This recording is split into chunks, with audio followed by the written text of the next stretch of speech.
St. John is a port where two small mistakes can ruin your whole day. If you don't check the clock, the city's most famous sight is a calm, boring river that leaves you wondering what you walked 20 minutes to see. If you don't check the calendar, the best food stop in town is locked shut while you stand outside a closed door. Get those two things right, and St. John becomes one of the easier, more rewarding stops on a Canada to New England run. Get them wrong, and you'll head back to the ship wondering why everyone raves about this port. Here is how to get them right. Welcome to Travel Day Trip Ideas. We're about to break down what to do, what to skip, and whether to DIY or take a tour. If that helps, hit subscribe. It really helps us grow. Let's jump in. The ship ties up at one of two main terminals, Marco Polo or Diamond Jubilee, and if there are 3 ships in port, a tent goes up at a third berth on the waterfront. All 3 sit right inside the city. You walk off the ship, cross the street, and you're already in Uptown St. John. Over 100 shops and restaurants are within a 10-minute walk. Nothing about this port requires a taxi for the basics. Here's the big question of the day. Do you stay local and enjoy Uptown at an easy pace, or do you push outside the city toward the Bay of Fundy's real drama, sea caves, tidal flats, and cliffs that look like another planet at low tide?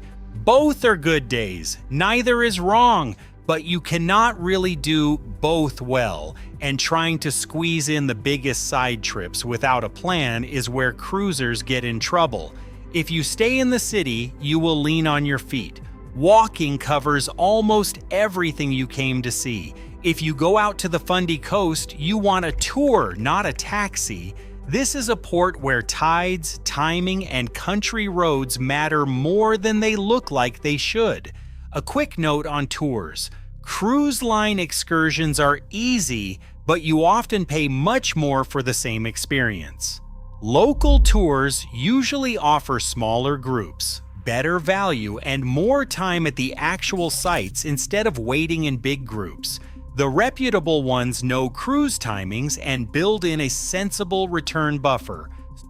Start at the St. John City Market. It's a 5-minute walk from the pier, and it's the oldest continuously running public market in this part of the world. The building itself is part of the experience, a long wooden interior with a ceiling that really does look like the upturned hull of a ship. Floorboards that creak under every step, and the sound of vendors calling over each other from behind butcher cases and bakery counters.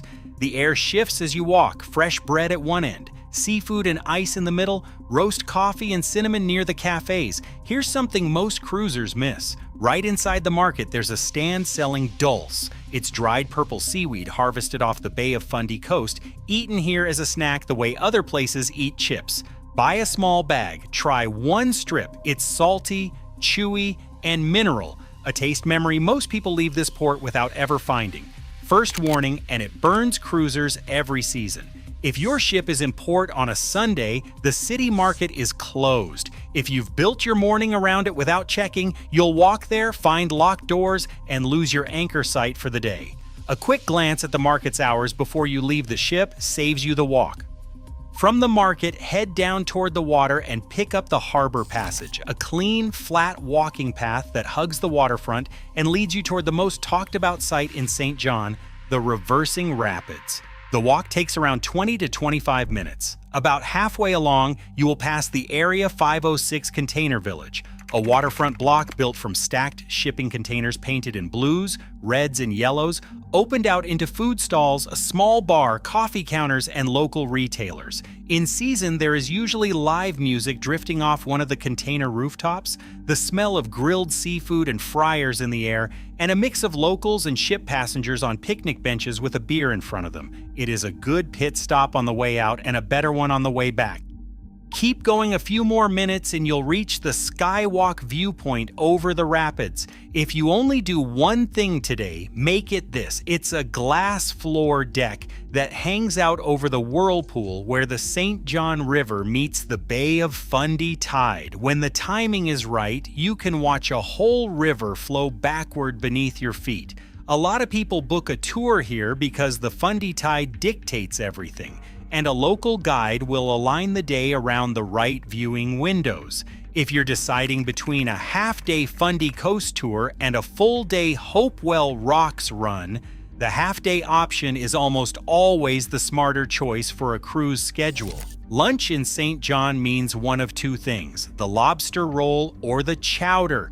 Head to a classic Uptown ale house a few minutes from the market, and you'll find a lobster roll stuffed generously into toasted buttered bread, the kind of roll where the butter is not shy. If you're chowder curious, go for a Maritime chowder. It features haddock, scallops, a little salmon, and a cream broth, and it often comes with a sweet biscuit on the side. Prices are fair for what you get, and the portions are built for a working day at sea, not a polite nibble. Neither dish needs a reservation at port hours. The second warning is the big one.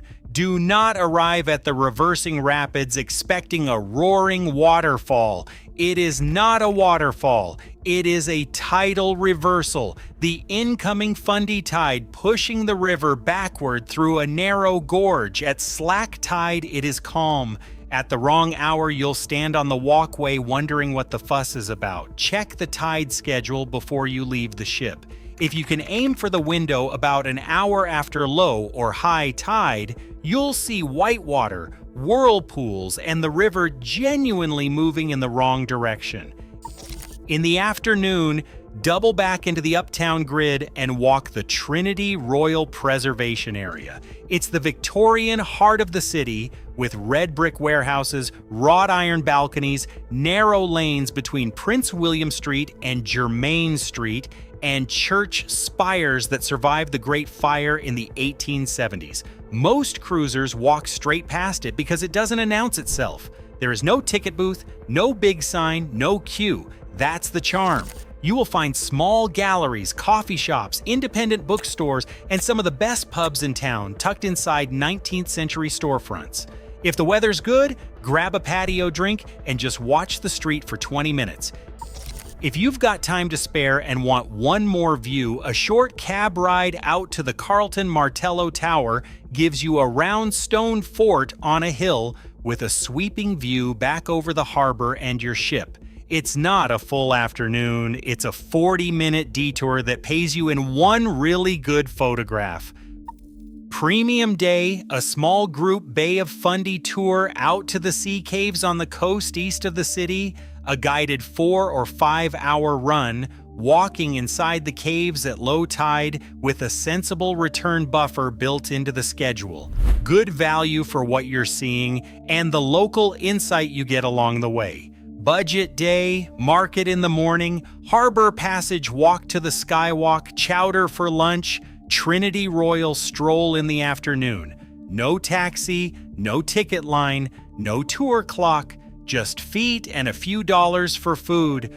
Honestly, this is one port where a guided option saves you real stress if you want the full Fundy experience. The tides are the whole show, the roads are rural, and a driver who knows what's open, what's flooding, and what's closed earns the fare back several times over on a cruise day.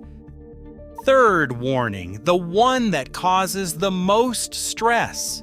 If you've gone out to the Fundy Coast without a tour, time works against you fast on the return. Country roads, afternoon traffic back into the city, and the last short stretch to the terminal can all add up.